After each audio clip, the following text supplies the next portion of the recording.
দিনের পর দিন একটা সাম্প্রদায়িক বিভাজন তৈরি করে দেওয়া হয়েছে রাজ্যের মাটিতে।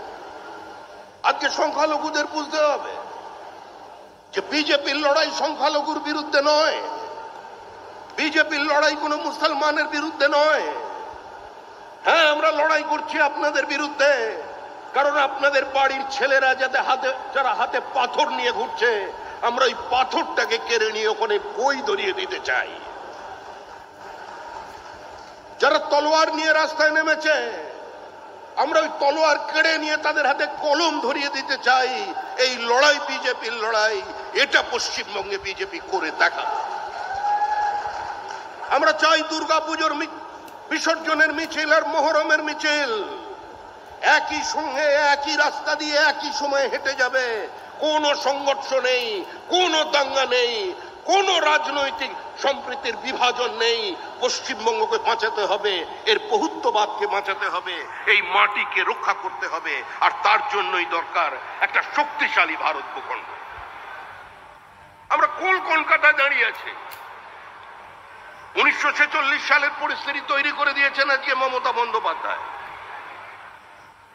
46 সালে মহিলাদের থাই পর্যন্ত কেটে বিভিন্ন মাংসের দোকানে ঝুলিয়ে রাখা হয়েছিল মধ্য কলকাতায় আতঙ্ক তৈরি করবার জন্য। এই কলকাতার মাটিতে দাঁড়িয়ে স্লোগান উঠেছিল, পহলে পাকিস্তান দেনা পড়েগা তব ভি ভারত স্বাধীন হোগা। এই কলকাতায় মানুষ শুনেছে, কান মে বিড়ি মুহ মে পান লড়কে লেঙ্গে পাকিস্তান। এখানকার মানুষ শুনেছেন, শিক্ষিত মানুষ শুনেছেন, minority has a right to self-determination. We want the right of self-determination. আত্মনিয়ন্ত্রণের অধিকার চাই, আর তাই ভারত ভাগ মানতে হবে, তবেই ভারত স্বাধীন হবে।